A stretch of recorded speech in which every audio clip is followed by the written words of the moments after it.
안 물어봐도 알려주는 남 얘기 아날람 233회 저 홍 작가와 박 박사님 그리고 이금금 대표님과 함께합니다. 이금금 대표님. 아니 잠깐만요. 자, 이제 그걸 하고 음악 나올 거야.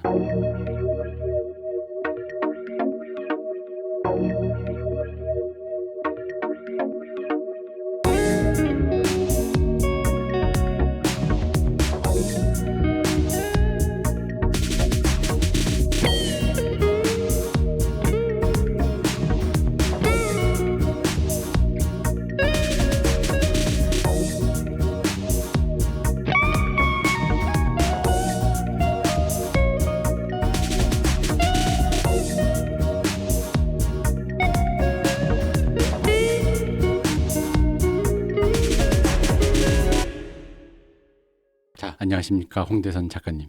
아이고 우리 이장로님 오랜만이야. 장로하지 마. 안녕하십니까 박 박사님. 네, 안녕하십니까. 네, 안녕하십니까 저희 아, 이입니다. 우리 박 집사님도 오랜만입니다. 예, 뭐라고요? 네, 잘 지냈습니까? 잠깐만 그 장로가 교회에서는 뭐 이렇게 시험 같은 거 이런 거 봐요? 네? 장로 되려면? 아니 그러진 않지 않나? 아 그거는 교단에 따라 다릅니다. 또 어떤 자격 그냥 그러니까 왜 오시는 분한테 왜 저기 절 가면 여성분한테 아이고 보살님 뭐 이런 거잖아요. 그런 식으로 집사님 이렇게 던져주는 말인 거예요? 아니면 어떤 자격이 있는 거예요? 뭐 몇 년 근속이라든가. 아 그런 자격이 있죠. 아 있어요? 예. 저희 대선진리 교단 같은 경우는 자기 대사직으로 넘어가. 교주의 감정과 기분에 의해서 네. 나름 엄정하게 집행이 되고 있습니다. 예. 아 그러니까 교주 기준이라는 거죠? 아 그렇습니다. 그래서 저랑 박 박사가 우리도 모르게 장로와 집사가 되었다. 아 그렇다고 볼 수가 있죠. 네, 좀 전에 잠깐 라이브 방송을 켰는데 페이스북에서 네. 거기서도 말씀드렸지만 저희는 부지를 대선진리교용 부지를 기증받고 있습니다. 거기에 어떤 회관을 대선진리교 교단을 이거 뭐라 그러지? 뭐라 그럴까? 교회라고 말하면 좀 그렇고 대선진리교인을 위한 어떤 아크로폴리스를 세우려고 하는데 일종의 본부 겸. 아 그렇죠. 네. 그래서 약간 외지고 또 깊숙한 산 속에 있을수록 좋을 것 같고요. 뭐 여러분 섬도 괜찮고요. 모든 사이비 예. 종교가 그러하듯이 뭐 섬도 괜찮고 뭐 그리고 저희가 뭐 조용한 장소를 찾는 거지 꼭 조용한 장소여야만 하지 않는다. 예, 여의도의 건물 뭐 이런 거 괜찮습니다. 예. 그렇죠. 여의도 여러분에게 건물에도, 기부의 자유가 있어요. 맞아요. 그래서 거기를 또 이름도 공모하고 있습니다. 왕국회관 아가동산에 이은 대선진리교 그 본부를 과연 무엇으로 칭할 것이냐. 예, 그래서 저는 이제 뭐 홍길동의 활빈당을 참고해서 네. 예, 뭐 헐빈당 뭐 이런 것도 생각을 해봤는데 그런 거 하지 말라니. 그런 거 안 돼. 왜? 아름다운 이름. 아가동산 얼마나 이 마음이 아가아가해집니까? 아가동산 같이 그런 좀 예쁜 이름, 귀여운 이름 좀 지어주셨으면 좋겠습니다. 자, 어쨌든 오늘은 홍 작가님이 오랜만에 오셨기 때문에 홍 작가님을 모시고 얘기를 해볼까 합니다. 시작해 보겠습니다. 아 잠깐 그 전에 저희는 후원을 받고 있습니다. 여러분들의 많은 후원이 오늘 먹은 돈가스와 삼다수와 커피가 되었습니다. 감사합니다. 후원 좀 많이 해주시고 후원을 네. 예, 저희가 후원을 기다린다는 것은 여러분이 후원을 해줬으면 좋겠다는 게 아니라 예, 교주가 신도들에게 후원을 하라고 하는 겁니다. 얼마나 잘하는지 지켜보겠습니다. 저희 교회 슬로건이 지켜보고 있다입니다. 자, 그래서 오늘은 바로 이제 인트로 짧게 하고 들어왔습니다. 제가 봤을 때 여러분들이 할 말이 많은 것 같아요. 그래서 오늘은 오랜만에 사회 얘기를 하러 왔다. 사회. 그래서 우리가 이게 이제 오늘의 컨셉은 뭐냐면요. 오늘의 타이틀은 기각쇼입니다. 기각쇼. 저희가 오늘 기획한 건 그거죠. 특정한 컨텐츠 얘기를 할 건데 네. 컨텐츠에 대한 비평을 하는 게 아니라 컨텐츠에 대한 비평을 비평한다. 네, 메타 비평이다. 사회적 반응에 대해서 우리가 이야기를 해볼 거다. 그래서 그 비평이 이게 이게 좀 말이 되는 얘기인가? 이거에 대해서 이제 이게 기각이냐 아니면 이제 어떤 찬성을 해야 되는 문제냐 이런 부분을 우리가 좀 한번 얘기를 해볼 필요가 있다. 저는 좀 이제 과격하게 해서 기각쇼라고 그냥 이름을 붙였습니다. 하지만 뭐 많은 분들이 다 이렇게 다 뭐랄까 들어주시고 그러니까 찬성에 대한 의견도 저는 있을 거라 생각을 해요. 그 부분들까지 고려해서 우리가 좀 천천히 좀 이렇게 얘기를 해보면 좋을 것 같아요. 자 일단은 뭐 사실 이것도 꽤 됐죠. 처음 이거를 보게 된 게 이게 예, SNL 코너에 인턴 기자 주현영이라는 그 코너가 있지 않습니까? 네. 예, 그 안영미 씨와 같이 하는 그 코너가 있는데 뭐 여러분 다 아시다시피 안영미 씨는 이제 그 일에 아주 능숙한 사회 선배 포지션이죠. 그러니까 안효미 씨가 보기에 현장에 나가 있는 인턴 기자 조현영 씨는 네. 뭔가 굉장히 어리숙하고 실수하고 벌벌 떨고 있고 그리고 자기가 잘못하고 있는데도 아니라고 막 우기다가 울면서 뛰쳐나가고 그렇죠. 예, 이제 그거를 이 조현영 씨가 워낙 개그 연기를 잘해가지고 사람들이 재밌게 보다가 그러다가 이제 이게 여성 혐오 논란에 휩싸이게 된 거잖아요. 그죠. 예, 특히 젊은 여성에 대한 혐오 혹은 회화가 아니냐라는 거. 그리고 또 이제 제가 가장 눈에 많이 띄었던 인터넷 의견 중엔 이런 게 있더라고요. 아니 인턴 기자라면 힘든 경쟁을 뚫고 올라간 고스펙자인데 분명히 그렇잖아요. 그죠. 예, 면접도 다 뚫고 올라가고 그런데도 우스꽝부스 모습을 보여주는 것은 결국 저 캐릭터가 여성이니 여성은 저 정도밖에 안 된다는 의미 아니냐라고 하는 의심 내지는 불만들이 굉장히 많이 눈에 띄었어요. 그래서 이제 우리가 오늘 이 시간에 이야기해 볼 거는 주연형 인턴 기자의 캐릭터가 과연 여성 비하적인가? 이게 사회의 반응이니까 그 반응에 대한 얘기를 해보고 싶네요. 어쨌든 표면적으로 얘기하면 그 이제 여성을 비하했다라는 관념으로 보면 이제 그 흔히 시쳇말로 어떻게 프레임이다 이거잖아요. 어떻게 여자는 뭐 한다. 여자는 뭐 하면 뭐 어떤 대처나 이 상황 판단을 하려 하지 않고 어떻게 하면서 남이 무언가 이 상황을 해결해 주길 기다리는 굉장히 수동적인 여성상 거기에 책임을 지지 않으려 하는 만약에 이 불 내가 낸 것도 아니고 만약에 어떻게 불 났는데 불 껐는데 불이 석연찮게 꺼졌어. 네. 그 와중에 뭔가 다른 시설을 파괴했을 때 내가 불 끈 게 아니기 때문에 이 책임도 나한테 없어. 뭐 이런 것들을 회피한다라는 흔히 말하는 그 사회 전반에 얽혀 있는 그 미소진이적인 어떤 편견, 바이어스 이런 걸 이제 뭐랄까 강화하는 이야기다. 그런 그러니까 걸 상정해 놓고 그런 걸 구현했다. 강화한다. 주연형 기자 얘기를 해보면 정말 그 주연형 기자가 소위 말하는 오토케이였으면 네. 2편, 3편, 4편에 안 나왔겠죠. 그러니까 집에 가서 상사들의 전화도 안 받고 그러고 있었겠죠. 그리고 자연스럽게 퇴사 처리가 됐겠지. 이거를 조금 이제 좀 구분해서 이제 섬세하게 생각을 해보려면 일단 하나는 이건 거죠. 1편만 만약에 이 에피소드 존재했다. 이게 이제 예를 들어 이게 연작이잖아요. 그러니까 이제 만약에 보고 나면 이제 연작으로 쭉 보고 났을 때 감상은 사실은 그 주연형 캐릭터 그 인턴 기자 캐릭터에 대한 약간의 응원감이 생기잖아요. 그래서 이번엔 좀 잘하기를 잘했으면 좋겠다라는 어떤 이 사람에 대한 어떤 애틋한 감흥이 생긴단 말이지. 저 같은 경우 그랬어요. 이제 너그럽게 되게 사랑스러웠거든. 난 사실 1편에서도 그랬어요. 왜냐면 누구나 다 그런 시절이 있지 뭐 우리라고 뭐 없나. 그러니까 저런 거를 했는데 근데 만약에 1편만 이게 존재했다. 혹은 아직 2편이 나오지 않은 시기에서 1편만 갖고 얘기했을 때는 어떻게 보면 이 주연영 기자도 어쨌든 지정성별이 갖고 있으니까 여성 지정성별을 갖고 있으니 그 지정성별 여성이 그런 걸 연기하는 걸 그렇게 생각을 할 수도 있다. 여기까지는 우리가 인정할 수 있는 건가요? 뭐 저는 사실 그것도 잘 모르겠는 게 아니 일단은 저는 고스펙인데가 뭐가 중요한 얘기인지 난 일단 모르겠어요. 그 이야기가 바로 한국일보 기사로 나왔어요. 그러니까 고스펙인 게 뭔 상관이에요? 예. 아니 그 저 판사 검사하는 분들도 신입으로 들어가면 어리버리하고 있고 서울대 나온 애들도 군대 가면 이등병에서 바보 취급받는데 고스펙은 전혀 상관없는 문제인 거죠. 그 일의 생리와 조직의 생리에 대해서 익숙해지기 전까지는 당연히 왜 기자들이나 아무리 노련한 기자나 아나운서도 이제 할 말이 없거나 상황이 애매할 때 일종의 대응하는 매뉴얼들이 자기 안에 몇 개가 있을 뿐이지 그 순간순간에 대단한 대응을 하는 건 아니거든요, 사실은. 그럼요. 예. 근데 그게 없다 보니까 이 순간에 내가 무슨 말을 해야 되는지 모르는 그 노하우가 없으니까 이제 자기 안에서 그러니까 오토케이도 아니에요. 제가 볼 때 되게 귀여웠는데 그 주연영 씨가 연기한 그 캐릭터는 그 상황 안에서 자기의 곤란한 상황을 모면하려고 되게 애를 쓰는 모습이지 그건 오토케이가 아니거든요. 그러다 이제 도망갔다 이거지.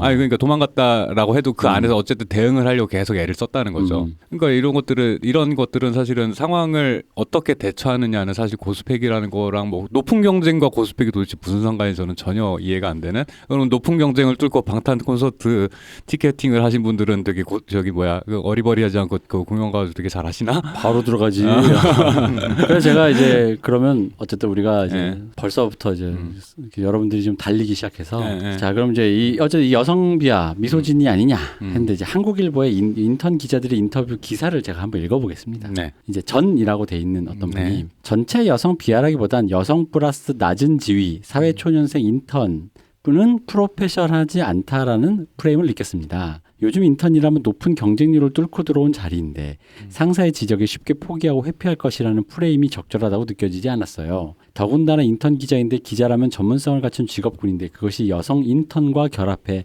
직업의식이 결여된 캐릭터로 형상화되는 점에 있어서 여성에 대한 편견이 강력하게 작동했다고 생각했습니다. 라고 얘기했고요. 이라는 분은 저는 논란이 있다는 것을 알고 다시 영상을 봤을 때 어떤 부분에서 여성 비하로 볼 수 있는지 납득했어요.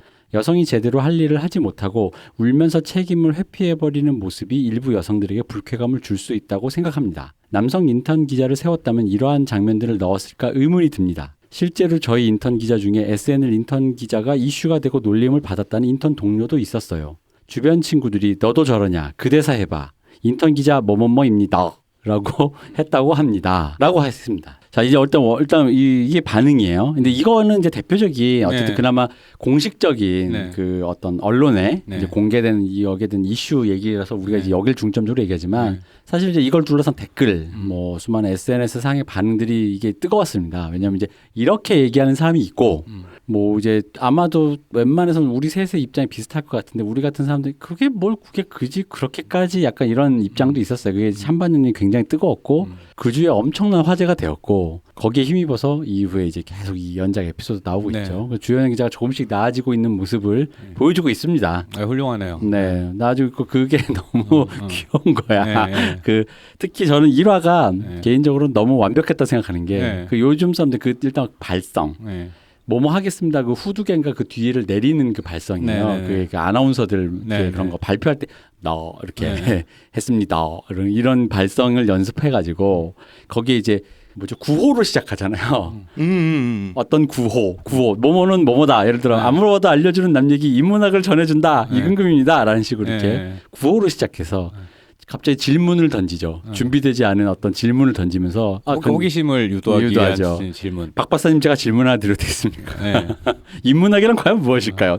근데 뭐라고 대답하든 대답은 정해져 있어. 네. 네, 감사합니다. 그럼 제가 인문학을 알려드리자면 하면서 들어가는 거죠. 네. 그래 들어갔는데 문제는 뭐냐면 여기서 갑자기 홍대선 같은 분이 질문인데 하면서 예상치 않은 질문을 했을 때 네. 버벅거리는 나 이근금을 묘사했단 말이죠. 그리고 나서 이제 녹음 안 해 이씨하고 내가 가버렸단 말이에요. 그 사회초년생이라면 누구나 거칠 만한 어리버리함 있잖아요. 네. 나도 거쳤던 거고 그거를 공유하고 같이 즐기자는 건데 거기서 갑자기 여성이라서라고 얘기를 한다 그러면 네. 저는 솔직히 여성이라서 무시한다라는 얘기 듣고 전 바로 생각난 컨텐츠가 있어요. 뭡니까? 푸른 거탑. 아, 거기 그런 보면 것들이야말로 정말 오래전 컨텐츠네요. 오래전 컨텐츠인데 거기 군대 얘기잖아요. 네. 그러니까 정말 얼어붙어서 바보처럼 행동하는 이등병들 나오잖아요. 네. 거기 이등병들의 처지가 주연영 기자보다 훨씬 굴욕적이고 훨씬 바보 같고 훨씬 비참해요. 네, 어쨌든 같은 또 코미디입니다. 네. 같은 코미디죠. 네. 근데 그거 보고 이등병 생활을 거쳤던 남자들은 웃었거든요. 웃기니까. 웃기죠. 근데 주연영보다 훨씬 더 고통스러운 상황인데 왜 웃었냐? 그럼 뭐 남자들이 여자들보다 강인해서 혹은 뭐 나쁜 말로 여성들이 나약하거나 징징대서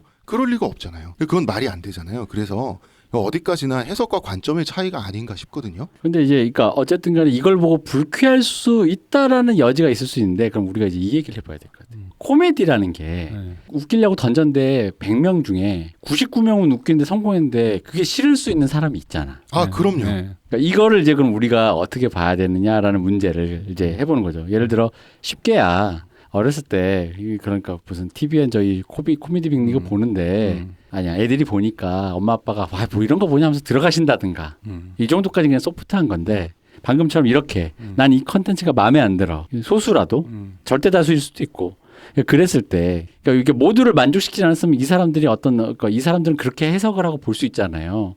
그러니까 그런 부분들에 대한 의견을 그럼 우리가 사회가 어떻게 이게 유의미한 의견이다. 혹은 기각을 해야 되는 것인가 이런 문제가 남는다는 거죠. 왜냐하면 사실 표면적으로만 보면은 그거를 그러니까 굳이 진짜 저는 좀 약간 악의적인 것 같긴 한데 굳이 여성 혐오를 읽으려면 얼마든지 읽을 수 있거든요. 아니 그러려면요. 뭐. 네. 여자들을 세워놓고 어떻게 하는 이 나약한 여자들을 이 어떻게 할 거야라는 이런 맨날 울리고. 근데 여자의 적은 또 여자야. 여자 선배가 말이야. 명예 남성된 남성들 세계에서 유리천장을 뚫고 가려고 남자화된 어떤 여성이 여자의 적은 여자 어리고 젊은 여자를 사회에서 매장시키기 위해 온갖 가진 수단과 방법을 안 가리고 방송이 돌아가고 카메라가 롤이 되고 있는 상황에서도 면박을 줘서 그렇죠. 그거는 남성 시청자들에게 제물로 주연영을 바치는 거죠. 그죠. 그래서 안영미 그 뉴스 앵커가 훨씬 더 뛰어나고 훌륭하고 이 사회에 적응이 된 훌륭한 여성이다라는 걸 강조하기 위해서다. 지금 내가 말해놓고도 그걸로 칼럼 한 편 쓸 수 있어요. 어떤 그런 저 안에 저의 못된 걸 다 긁어서 지금 얘기한 건데 그러니까 이런 의견을 근데 가진 사람이 있었단 말이죠. 네. 그러니까 이거를 어떻게 해야 되냐 이거지. 그러니까 이거 어떻게 해? 얘들은 이렇게 느낀 거야. 그러니까 왜 무슨 나는 안 뜨거웠는데 얘들은 뜨겁다고 말한 거죠. 그러니까 이 사람들은 뜨거. 그러니까 뭐 예를 들어서 사실은 뭐 이런 문제 아니더라도 뭐 개그라든가 뭐 어떤 인터넷 이게 뭔가 드라마 뭐 예능 영화 이런 데서 특정 직업이나 어떤 특정 인종이나 특정 부류의 사람들이 나왔을 때 그 부류의 사람들이 하다못해 뭐 예를 들어서 전주희 씨 집안에서 뭐 이런 거 있잖아. 왕족이 부정적으로 묘사됐을 때 전주희 씨 집안에서 뭐 이런 식이 있잖아. 그러니까 각자의 입장에서 불쾌하거나 기분 나쁘거나 싫다라고 말할 수 있는 포인트라는 거는 모든 콘텐츠에 다 존재한다고 봐요. 네. 하다못해 개가 못된 개가 나왔을 때 동물보호단체에서 아니 개들을 저렇게 사납게 묘사해서 개에 대한 사회적 인식을 갖다 나쁘게 하면 어떡하냐라는 말조차도 말은 돼요. 들어본 것 같아요. 네. 그죠? 네. 말은 돼요. 저런 사나운 개 뭐 예를 옛날에 무슨 맥스인가 뭐 이런 영화 있었단 말이야. 미친 개가 막 이렇게 물고 다니는 그런 그쵸. 영화 있었단 말이야. 근데 그러면은 그 동물보호단체에서 아니 개에 대한 부정적인 인식을 심어주면 우리 애견인들이 개를 키울 때 사회적으로 너무 시선이 안 좋아져서 힘들다라고 했죠. 그럴 의견 있을 수 있지. 근데 그러면은 그런 식으로 하나 이제 거르고 나서 보면은 우리가 할 수 있는 얘기라는 건 사실 원래 없다라는 건 거죠. 그러니까 애초에 무언가에 대한 부정적인 묘사는 이제 존재할 수 없는 건 거지. 하다못해 동네 뒷산에 실은 귀신이 있어요라는 이야기를 만들어도 동네 뒷산 거기에 아파트 지으려는 분들이 아니 아파트 값 떨어진다 이런 소리 실제로 들어본 것 같죠 나. 그죠. 네. 그러니까 이 모든 나에게 손해가 되거나 나의 기분이 나빠졌을 때라는 말은 누구나 할 수 있지만 그걸 갖다가 그게 그 사람 거기까지는 할 수 있어. 내가 손해가 나거나 내가 불쾌하다는 얘기까지는 나는 할 수 있다고 생각을 하는데 그거를 강제하면 안 된다라는 거지. 나는 거기까지 가지만 않으면 그 얘기 자체는 할 수도 있다라는 건 거지. 얘기야 할 수 있죠. 내가 어떤 컨텐츠를 보고 불쾌했어요 나는. 그 불쾌한 건 내 안에서 일어난 감정이잖아요. 그 감정을 느껴도 되고 그 감정을 말할 수도 있죠. 근데 문제는 내가 갖고 있는 나의 감정이 세상을 판단하는 기준이 될 수는 없거든요. 기준이 될 수는 없어요. 어떤 컨텐츠를 보고 내가 불쾌했으면 내가 불쾌했으므로 저 컨텐츠는 잘못된 것이 분명하다라고 전제하고 사람들이 생각을 많이 한단 말이에요. 그렇진 않죠. 그러니까 나의 불쾌는 불쾌고 저 컨텐츠는 컨텐츠예요. 저거 보고 웃는 사람들은 웃는 사람들대로 존재하는 거고요. 그러니까 그거는 동떨어져 있어요. 물론 저게 나빠서 내가 불쾌할 수도 있어요. 하지만 그거와 전혀 상관없이 내가 불쾌할 수도 있는 거거든요. 컨텐츠라는 게 여러 가지 해석이 될 수가 있으니까 그리고 약간 자기 반영적인 해석이라는 것도 가능한 거고 자기의 모습이라든가 자기가 혹은 조금 꽂혔던 최근에 꽂히는 어떤 이슈가 유독 그거에 반영적으로 보일 때가 있어요. 저 같은 경우도 어릴 때 예를 들어 영화를 볼 때 어릴 때 이제 뭔가 주요에서 봤을 때 이 영화가 좋았다 했다가 나이 들어보니까 사실 내가 그때 뭔가 천착했던 건 별로 이젠 중요하지가 않아. 그러다 보니까 그 영화가 별로야. 반대도 있어. 그때는 뭐 별로였는데 지금 보니까 굉장히 좋고 해석적으로도 또 하나는 양립이 아예 안 돼. 컨텐츠는 불쾌한데 이 컨텐츠는 잘 만들었어. 이런 것도 있고 영화 감독은 쓰레기지만 영화가 좋다부터 시작해서 그러다 보니까 그런 경우야 많죠. 네, 그러니까 왜냐면 저는 그런 거니까 우리가 이제 얘기를 할 때 저는 이제 앞으로 좀 더 얘기하겠지만 일단은 이거에서 여성 혐오를 느껴서 불쾌하신 분들을 일단 우리가 안고는 가야 한다. 아니 그런 시선으로 그런 생각을 했다는데 그걸 우리가 어쩔 거야. 이미 그런 생각을 하셨다는데. 그러니까 그 사람들을 우리가 부정해서는 안 되고 그 사람들 느낀 사람이 있다.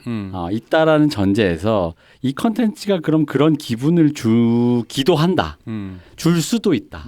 그렇다면 이제 그런 거죠. 그러니까 이게 아까 애견 때문에 제가 생각난 건데 잘 말씀하신 게 그러니까 개는 그럴 수 있잖아요. 네. 물 수 있잖아. 네. 미친 게 있을 수 있잖아. 네, 실제로 많죠. 네, 미친 게 있을 수 있고 성격 나쁜 게. 요즘에는 이제 동물 관련 의료도 많이 발달을 해가지고 이제 광견병 예방 주사를 만든다든가 뭐 여러 그죠? 가지 관리가 되니까 많이 줄어드는 거지. 결국 나는 그게 왜 그러냐면 이게 컨텐츠라는 게 불쾌를 느낀다라는 게 결국 자꾸 확장된 얘기가 뭐냐면 즉각적인 불쾌 즉 이 컨텐츠가 지금 정말로 그런 여성 혐오를 담고 있나 뭐 애견 혐오를 담고 있는 이런 얘기가 아니라 자꾸 이 사람들이 전가의 보도처럼 되는 이유가 밑에 그런 컨텐츠가 있으니 이게 이런 요소가 있으니 세상 사람들이 그러니까 애들이 이소룡 흉내내면서 폭력적이 된다 같은 소리 있잖아요. 게임 하다 보면 자꾸 이런 논리를 가져온다는 거죠. 그렇죠. 그러니까 이런 논리를 가져오기 때문에 이걸 보고 세상 사람들이 여성에 대한 편견이 강화된다.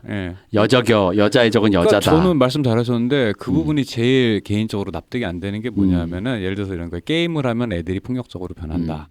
그럴 수도 있겠죠. 근데 그럼 나는 물어보고 싶어. 그 말씀하시는 분께서는 게임 해보셨나요? 그러면 그분께서는 되게 지적으로 다른 님이 당신이 생각하는 당신의 지적 수준이 평범한 장사미사들보다 높아서 당신은 다행히 게임을 해도 나는 폭력적이 되지 않았는데 당신보다 못한 수많은 사람들은 그렇게 될까봐 지금 걱정하시는 거냐 이거야. 걱정하지. 그 얘기의 전제는 뭐냐면 나는 괜찮지만 니들은 그럴 능력이 없다라는 소리잖아. 그죠. 그러니까 남들의 네. 지적 수준을 믿지 않는 거죠. 네. 근데 사실 그거 되게 불쾌한 엘리트주의거든요. 그러니까 웃기는 그러면은 또 전제를 어린 아이들이 성장할 때 잘못된 거를 보면 이라는 또 전제를 붙여요. 그럼 네. 또 다시 물어보고 싶어. 그러면 당신이 어릴 때 자랄 때 뭘 보시고 자라셨나요? 그런 거 하나도 못 봤으면은 하나도 못 보신 분이 그걸 갖다 판단한다는 게 일단 말이 안 되고 보셨으면 보셨는데 지금 멀쩡히 잘 커서 제도를 갖다가 운영하고 토론하시는 분이면 잘 크셨잖아. 뭐 어디서 걱정을 하시는 건가? 나보다 못한 사람들이 멍청한 짓을 할까 봐 걱정한다는 소리 하잖아요, 이게. 그래서 나보다 멍청한 사람들이 세상 사람들이 이 컨텐츠를 보고 여성에 대한 편견을 강화한다. 그러니까. 어린 여자는 어떻게 그러고 나이 든 여자는 어린 여자를 적으로 간주한다. 네. 그러니까 난 물어보는 뭐 싶은 게 항상 그거야. 당신이 발화하는 그 주장을 통해서 걱정하는 사람이 대상이 누구고 그 사람들이 어떻게 될까봐 걱정하는 건지에 대해 좀 구체적으로 말해보라는 건 거예요. 그러니까 실제로 그러다 보니까 그런 식으로 논리를 갖다 확장해서 앞뒤를 맞추려고 하다 보니까 그 대상으로 저건 잘못된 인식을 갖고 있다라고 전제하는 한국의 남성들에 대해서 한국의 남성들은 대체로 이렇다라는 후려치기라는 결론밖에 안 나요. 그러니까 당연히 상대의 지적 수준이나 윤리적인 수준에 대해서 낮게 전제를 해야 자신들의 주장이 앞뒤가 맞잖아. 그러면은 네. 전체적인 거대한 모순이 이제 성립이 되거든요. 네. 뭐냐면 젊은 여성을 희화한다 그러니까 여성을 후려쳤다라고 하는 게 이 비판의 핵심이잖아요. 네. 그런데 여성을 후려쳤다라고 하는 그 비판을 논리적으로 완성하기 위해서 남성들을 후려쳐야 돼요. 네. 그러니까 이게 말이 안 된다는 거죠. 그러니까 내가 대화를 하고 있는 저 상대방은 이게 그냥 개그임을 알고 저런 사람도 있고 아닌 사람도 있는 거지라고 생각하고 지나갔을 일에 대해서 너네들이 다 그렇게 생각하잖아라고는 전제가 깔려 있는 주장이다 보니까 그러니까 이제 핵심이 저 그런 말을 할 수 있다라는 거랑 그 말의 발화 주체와 발화가 대상자 그러니까 누구냐라는 것을 하나하나 따져보면은 그 말에 대해서 사람들이 예를 들어서 이런 이제 그 여혐이다라고 주장했던 이 주장들에 대한 반발이 나오는 이유는 이 주장이 맞다 틀리다의 문제가 아니라 그 전제 자체가 애초에 출발점이 누구를 향해서 어떤 말을 하고 있냐라는 이 출발점과 논리 구조를 앞뒤를 맞추기 위한 전제들이 이미 상대에 대한 기본적인 존중이나 어떤 예상이라는 게 그 어느 정도 이 정도가 될 거야라는 예상이라는 게 없는 상태에서 출발을 하다 보니까 그럼 애초에 대화가 안 되죠. 너네는 계몽의 대상이라는 얘기니까. 저는 그리고 이런 게 네. 있을 것 같아요. 컨텐츠라는 게 해석의 여지가 있잖아요. 근데 예를 들어 이게 뭐 두 개 쉽게 그냥 두 개로 나눕시다. 두 가지 해석이 가능하다 칩시다. 근데 이제 A라는 해석이 가능하긴 하지만 그게 메이저한 해석은 아니야. 네. 대부분의 사람들이 B라는 해석을 해. 그리고 대충 그런 식으로 인식을 하고 A라는 해석은 굳이 말을 맞추면 이 컨텐츠에 해당해서 논리적으로 맞긴 한데 그렇게까지 들어가는 건 일종의 뭐 과몰입이거나 네. 혹은 좀 마이너한 이야기다. 네. 우리가 대다수의 사람들이 인식하기 그거는 조금 그러니까 대안적인 그것이 될 수 없다. 네. 라는 의미의 해석의 가지수를 좀 얘기를 해서 이게 주류적인 의미는 아니다라는 약간 그러니까 해석에 대해서 좀 뭐랄까 너도 그런 각자 그 해석할 권리가 있는 거랑 별개로 그런 주류의 어떤 모두가 그러니까 세상 사람들이 그렇게 보지 않거나 본다라는 그런 얘기들을 조금 더 뭐랄까 좀 공공연하게 사람들이 인식을 그러니까 좀 널리 알아야 된다 이거죠. 왜냐면은 이걸 결국 연대기로 쭉 본 결과 대부분의 사람들은 그냥 주연영을 응원하는 거예요. 그럼요. 그냥 어린 사람이 그냥 사회초년생 열심히 해라. 네.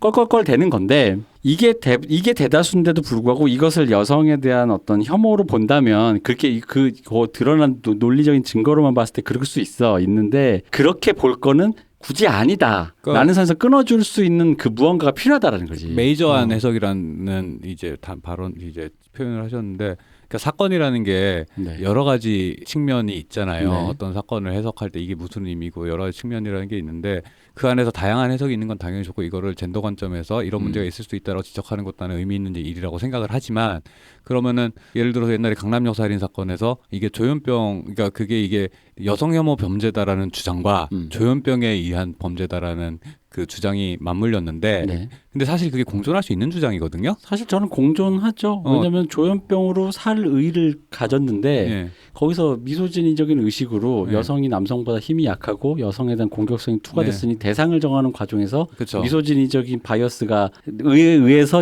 공격 네. 대상을 정했다. 예. 그러니까 사실 한 두 가지가 다 맞는 그렇죠. 얘기죠. 그리고 그 그럼요. 전에는 예. 또 누군가의 칼럼에서는 이 사람이 조현병 약을 돈이 없어서 못 구했다며. 예. 그러니까 그 어떤 사회 계급적인 계층적 문제가 계급적인 있는, 문제가 예. 배경에는 계급, 예. 그 다음에는 그 정신병 사회 병리적인 예. 문제, 그 대상을 정할 때 여성 혐오적인 것이 다 가득 들어가잖아요. 그리고 환자를 어떻게 이 사회가 관리해야 되는가라는 그렇죠. 체제의 문제까지 해가 네. 여러 가지 측면이 공존을 한단 말이에요. 근데 그래. 당시의 논란의 양상은 헤게모니 싸움이 되는 거야. 그죠. 이 사건의 해석을 두고 이게 젠더 문제여야만 하는 사람들과 조현병 문제여야만 하는 사람들의 헤게모니 싸움이 되는 건 거예요. 결국에는 젠더 문제인 쪽이 아마 헤게모니를 쥐고선 뭐 논란을 끌고 갔었죠. 그러니까 마찬가지로 그 예를 들어서 이번에 누리호가 저 정말 멋있어 감동했거든요. 네. 근데 사실은 그건 성공적인 결과였음에도 불구하고 이제 마지막에 궤도 안착에 실패했다는 이유로 실패라는 말에 되게 집착을 하는 사람들이 있어요. 왜 그러냐 찾아봤더니 문재인 정권이 싫어서 문재인 정권의 업적이 되는 게 싫은 건 거야. 그러니까 이것도 사실은 실패한 측면도 있고 성공한 측면도 있는 거 공존하는 거잖아요. 그래서 다음에 더 잘할 수도 있고 이러다 안 될 수도 있겠지. 근데 현재는 우리가 원하는 프로세스에서 어느 정도 성취가 됐기 때문에 이런 성과가 있고 이 부분에서 실패했다가 성공과 실패가 공존하는데 실패 아니면 성공인 건 거야. 근데 그게 왜 그러냐 정치적인 관점에서의 싸움이 되는 건 거예요. 그러면은 이게 과학적인 관점이나 혹은 뭐 군사적인 관점이나 이런 관점의 해석은 다 사라지고 정치적인 관점만 나와서 이 사건에 대해서 싸우게 되는 건데 마찬가지로 그렇게 그런 거를 갖다 뭐라고 표현하냐면 우리 많이들 좋아하시면 납작해진다라는 건 거지. 논의가 납작해진다라는 게 사실 이런 거예요. 그러니까 세상에 어떤 사건을 판단할 여러 가지 기준들이 되게 많은데 엄청난 기준들이 많은데 제가 저런 말씀을 하는 분들의 제일 답답한 거는 세상의 모든 문제가 젠더 문제로 환원되는 건 아니거든요. 근데 모든 문제를 젠더로 환원해야만 한다라는 강박적인 사고라는 것이 이런 문제도 있으니까 니들이 생각해 봤으면 좋겠어라는 게 아니라 이 문제는 이게 본질이라고 주장을 하는 건가요? 맞아요. 예. 아니거든요. 그럴 리가 없지. 뉴턴이 타과 떨어뜨릴 때도 그 물리학적인 문제만 거기에 있었겠어요? 생육의 문제도 있었겠고. 그러니까 이게 어떻게 보면 정말 진지하게 화를 내면서 집단적으로 접근하는 사람들에게 제가 자주 하고 싶은 말은 이게 모든 게 말의 문제일 뿐인 경우가 되게 많다는 거예요. 예를 들어볼게요. 누리호도 그 3단계 비행이 다 끝나고 궤도 진입까지 성공을 해야지만 성공이다. 라는 기준에선 실패죠. 그런데 원래 진짜 우리는 1단계 추진체만 분리돼도 그때부터 성공이라고 사실은 실질적 성공이라고 하고 있었거든요. 그러니까 성공 실패를 어느 단계로 놓느냐에 따라서 이거는 되게 드라마틱한 성공이고요. 되게 아쉬운 실패이기도 한 거예요. 그럼 말의 차이에 불과해요. 어떻게 표현을 하든 누리호는 거기까지 올라갔고 기술 데이터는 딱 그 상태로 쌓였고 앞으로 해야 될 일도 정해져 있는 거거든요. 마찬가지로 여성을 희화화했다. 저는 희화화했다라는 말을 좀 경계심 있게 듣는 편인데 왜냐하면 모모를 희화화했다라는 말이 무슨 전과의 보도처럼 사용돼요. 그러니까 희화라는 말이 되게 말씀대로 가치 판단이 된 단어로 사용이 되는 건 거예요. 그러니까 나를 저기 웃기는 우스운 놈 만들었다. 교실 앞에 세워서 이렇게 굴욕을 줘서 알잖아요. 네, 네, 애들 네. 낄낄대고 네. 나 막 보통 이제 이게 청소년 드라마에 못된 선생과 못된 아이들이 애를 앞에 세워서 야 너 가난한 집애를. 가난한 집애를 야 엄마한테 가서 뭐 좀 갖고 오라 그래 이씨 이러면서 그런 어떤 그래서 애가 조리돌림 당하고 그래서 걔가 마지막에 길 가 야 니네 집은 너무 똥걸지 가난하다며 이러면서 이제 애를 조리 돌렸어. 그래서 그 애가 그 마상을 입었단 말이죠. 사실 이런 서사의 일환인 거죠. 맞아요. 그 대상이 되게 싫다. 그래서 주현영 기자를 보고 불쾌한 것도 주현영 기자의 지금 혹은 얼마 전까지의 나의 모습이 있는 것 같으니 주현영 기자 보고 사람들이 오는 게 나를 놀리는 것 같아서 기분이 나쁘다는 거예요. 불쾌하고 자기가 피해를 받고 있다는 건데 근데 유머라는 거 개그라고 하는 것은 사람이 됐든 대상이 됐든 다 모모를 무언가를 희화화하는 거거든요. 네. 그거 말고 어떤 개그가 있나요? 그러니까 여기서 중요한 성역화. 그것도 희화하지. 성역화해서 웃기면 희화해요. 성역화는 이제 접근 불가형이요. 여기는 노 드레스 패싱 이렇게 들어가시면 안 됩니다. 일반인 접근 금지고요. 성역화라고 하니까 제가 또 이제 그 성직에 있다 보니까 네. 죄송합니다. 그래서 이제 제가 한번 예를 들어 와봤어요. 네. 뭐냐면 자 누군가가 멋있게 남자든 여자든 길을 걷다가 되게 멋진 옷을 입고 있다가 갑자기 꽈당 엉덩방아를 좀 우스꽝스럽게 찧었어요. 네. 그러면은 그걸 보고 있는 사람들은 웃길 수밖에 없어요. 웃기죠. 예, 웃죠. 웃기지. 생각만 드시면 네, 웃기는 네. 것 같아. 웃기잖아. 그런데 만약에 그 넘어진 사람이 피가 나거나 음. 못 움직이고 있어. 그럼 봐, 어이쿠지. 그럼 그때 깔깔대고 웃는 사람은 없죠. 그죠. 있으면 그건 그때로 문제지 그 사람은. 119를 부르든지 누구는 가서 괜찮아요 하든지 할 거예요. 여기서도 웃을 수 있는 웃는 사람이 있을 수 있다라는 건 전제하고 갑시다. 네, 일단은. 그렇죠. 네. 세상에 사이코패스도 있고. 네. 근데 이 정도 애가 아마도 어디까지가 유머이고 어디서부터가 웃을 일이 아닌지에 대한 우리 대중이 갖고 있는 일상적 감각이란 게 있을 거예요. 네. 예를 들면 근데 예를 들어서 지금 주현영 기자를 보고 사람들이 웃는 것을 보니 내가 상처받았다라고 말하는 사람들의 논리 그대로 얘기하잖아요. 예를 들면 이런 거예요. 내가 넘어져서 아프고 망신당한 안 좋은 기억이 있어. 그런데 오늘 다른 사람이 넘어지는 걸 보고 웃는 사람들을 보니 그때의 기억이 되살아나서 내 기분이 좋지 않고 사람들이 나를 조롱하는 것처럼 느껴지니 나는 억울하고 억울하면 정당하고 뭔가 그 사람들이 잘못한 거다라고 하면 솔직히 말하면 이거는 억울하기 위해서 최선을 다하는 거예요. 이거는 없는 억울함을 만들어 느끼는 거예요. 아, 이 단어 좋다. 억울하기 위해 최선을 네. 다한다. 이게 정말 최선을 다하는 그러니까 거예요. 말씀 잘 하셨는데 네. 뭐 이분들이 꼭 그렇다라는 건 아니고 그런 거예요. 그러니까 이게 제가 아까 얘기했듯이 그 논의가 납작해졌을 때 제일 이제 제가 느끼는 곤혹스러움은 뭐냐면은 그러니까 이게 그 윤리의 도구화라 그러죠. 너는 옳지 않아라는 말을 내가 할 수 있는 포지션을 선점함으로써 상대를 비난할 수 있는 지위를 갖다 선점하려는 그거 있잖아요. 그러니까 이게 그러니까 여성 희화했지 주연은 캐릭터 그거 보고 웃었지 문제의식 너 못 느꼈지? 라고 하는 거죠 그게. 너는 이제 막대 말씀하신 먹은 놈이 되는 거지 그 순간에. 예, 내 말에 공감하지 않아? 너는 젠더 감성도 없고 윤리적으로도 파탄이나 잘못된 인간이야 라는 그 가치 판단을 내릴 수가 있는 포지션이 스스로 되는 거죠. 저는 그 시도 자체가 사건에 여러 가지 측면이 있다고 얘기했잖아요. 이런 식으로 내가 찾아가가지고 윤리적인 우위를 점할 수 있는 수많은 논의의 포인트라는 건 어느 사건에나 있어요. 근데 요즘에 제가 느끼는 거는 모든 사건을 다 그런 식으로 바라보는 사람들이 되게 많아요. 너 지금 웃는 거야? 이 상황에? 라고 하면서. 그러면은 사실 이런 식으로 하나하나가 뭐 각자의 입장에서 그 포인트를 찾아서 들어갔을 때는 모든 사람이 자기가 남을 비난할 수 있는 윤리적인 우위점을 찾아가지고 그 윤리를 도구화해서 남을 비난하는 위치를 선점하려는 요 싸움 있잖아. 요 싸움이라는 게 사실은 논의를 발전적으로 그래서 내가 궁금한 건 저 주장의 끝에서 그래서 뭐가 돼야 되냐라는 주장을 나는 도대체 뭐 어떻게 해야 되냐라는 주장이 나오는 것까지 난 본 적이 없어요. 아니 이 코너 폐지지. 항상 그렇지. 코너 폐지고 그러니까 그 이런 식의 주장들 이게 나를 너무 불행하고 불쾌하게 만들었고 나를 이 사회에 대해서 정말 분노하게 만들었어. 아직도 우리 사회가 저런 프로가 지금 횡행을 하고 있다니 우리 사회의 수준을 알만해 라고 하는 모든 결론은 세상은 잘못됐다밖에 없어요. 세상은 잘못됐다밖에 없고 그리고 진짜 박 박사님 말씀처럼 요새는 진영마다 개인마다 그 뭐라 그래 프로크루테스의 침대라고 하죠. 각자 자기의 침대를 갖고 있는 것 같아. 이게 뭐야? 그 그리스 신화에 나온 침대인데 네. 여행객이 그 침대에 누웠는데 침대 길이랑 몸 길이가 안 맞으면 몸이 짧으면 몸을 일부러 늘려서 사람을 죽이고 몸이 길면 침대 크기에 맞게 잘라서. 다리를 잘라서 죽이는.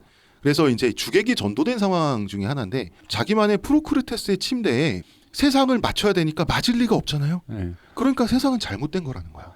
이 얘기에서는 결국 저는 그런 것 같아요. 그러니까 누군가는 어쨌든 저는 그렇게 생각 안 하지만 이제 그렇게 볼 수 있을 것 같아요. 이 한국일보의 인턴 기자분인 것 같은데요. 한국일보에 이거 인터뷰를 하신 이분처럼 보고 어떤 그런 불쾌를 느낄 수 이건 이분이 뭐 그 감각을 느끼기 전까지 쌓여왔던 이분의 머리의 회로와 사회 경험과 그 모든 것이 만약에 100% 잘못됐다고 치더라도 어쨌든 이분이 그 불쾌를 느낀 건 분명히 이분 고유의 감각이니까 그렇다 칩시다.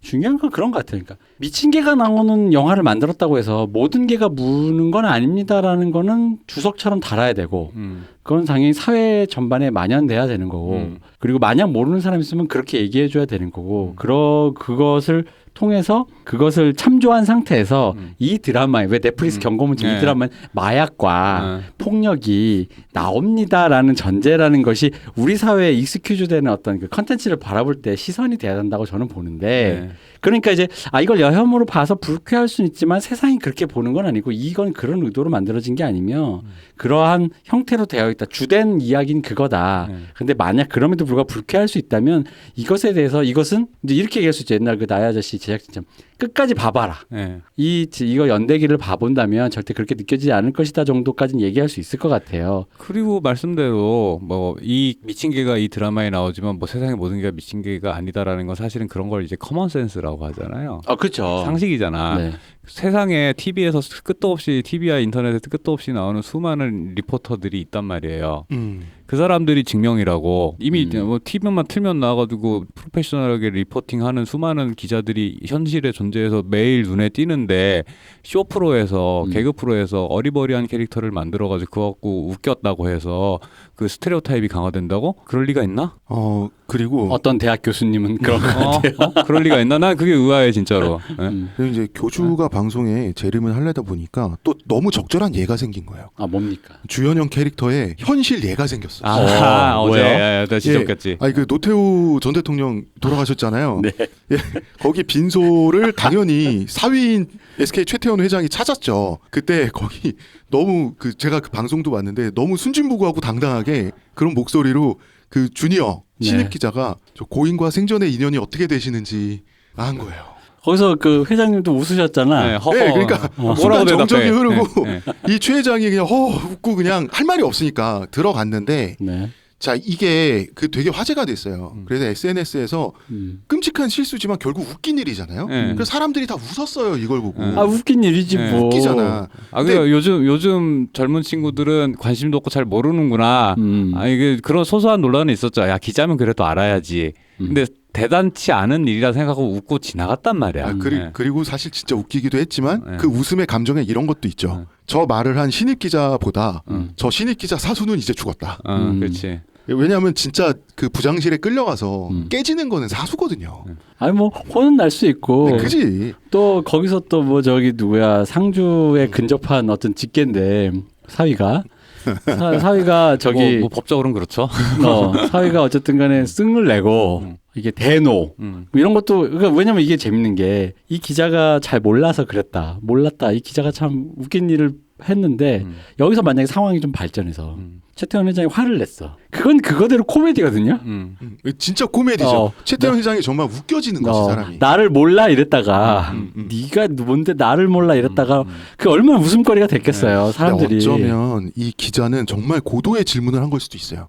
기자가 원했던 대답은 친인척을 재벌로 만들어주기를 위해서 국유 기업을 몰아준 사이입니다.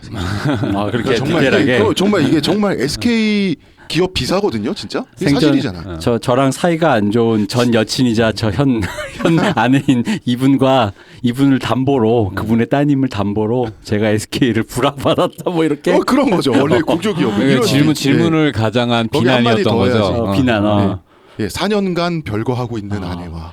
아까 이제 수많은 프로페셔널 리포터들이 리포팅을 하고 있는 모습이라는 것도 얘기를 했지만 다른 한편으로는 이것도 인정을 해야 되는 거고 이런 사건들이 실제로 벌어지니까 그런 일면들이 현실에 실제로 존재하기도 하기 때문에 이런 개그가 나온 거라는 거. 그리고 저 댓글에서 인상적으로 봤던 게 되게 세세하게 분석을 해주신 게 저게 요즘에 이제 대학생들 프리젠테이션 할 때 기본으로 지켜야 하는 어떤 매뉴얼 같은 거라면서요.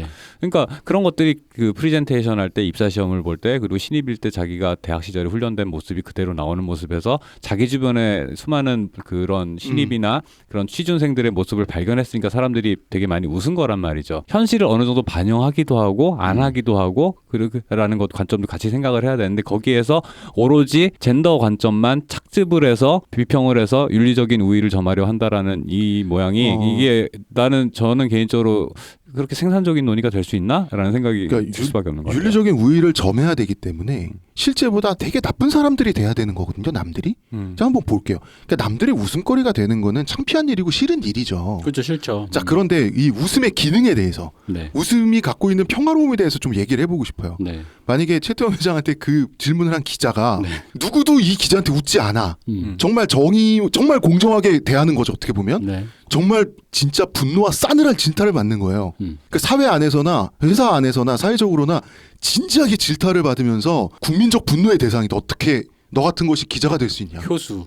예. 그래 인사고과 성적이 보는 앞에서 사정이 없이 깎여. 아니면 정말 준엄하게 회사에서 잘려. 자 만약에 이런 상황을 주현영 인턴 기자한테 그대로 적용을 하면 이 사람이 만약에 실존 인물이면 사람들이 웃고 놀리는 게 아니라 시청자들이 다 같이 분노하는 거죠. 그죠. 저딴 게 어떻게 기자가 되냐. 그리고 자기 잘못을 공개적으로 반성해야 돼. 유튜브 키고 유튜브 키고 그랜절.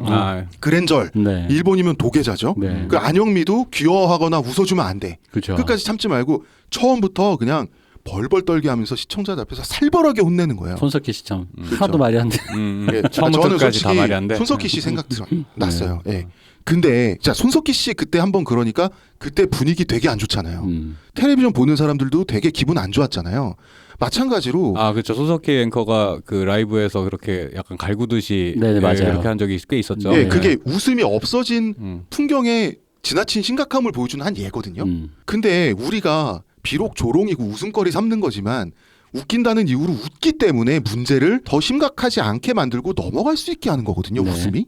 웃음거리가 된 사람도 좀 쪽팔리고 밤에 이불킥하고 이런 건 있죠. 근데 이게 사회에 대한 막막한 공포, 두려움, 끝없는 위축됨 이런 것보다 훨씬 나은 거거든요. 요즘 사람들은 그 이불킥 하서도 회사 가기 싫은데 비참하게 돼도 똑같은 거예요. 똑같다 느낀다고. 그러니까 기본적으로 그러니까 아까 무슨 고스펙이란 걸 저는 왜 이렇게 강조하나가 참 의아해. 아직도 의아한데 네.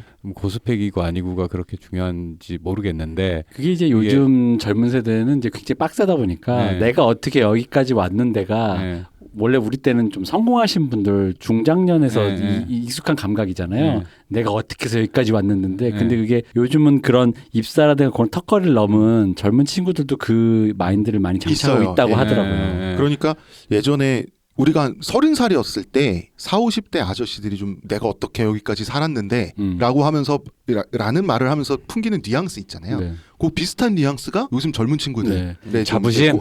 자부심도 있고 그동안 고생도 하고 뭐 이런 거 있잖아요. 예. 그러니까 이 고스펙이란 말은 사실 그게 투영된 거죠. 그러니까 그 정도까지 해서 그렇게 자기를 깎아서 거기까지 갔는데 그 사람이 그랬겠냐. 여기서 거기까지 갔는데 이런 웃음거리나 돼야겠냐. 그러니까 그 생각도 해야 되는 거. 그 아까 그 주현영 기자가 묘사한 그 모습은 그들이 프리젠테이션 학교에서의 그 발표와 그 입사 준비를 통해서 자기를 깎은 어떤 모습의 결과잖아. 그죠. 그러니까 자부심이라는 건 그 우리 말씀하신 대로 40, 50대 아저씨들이 자기 삶에 대해 자부심을 느낄 때 우리 어릴 때 웃기다고 생각했단 말이에요.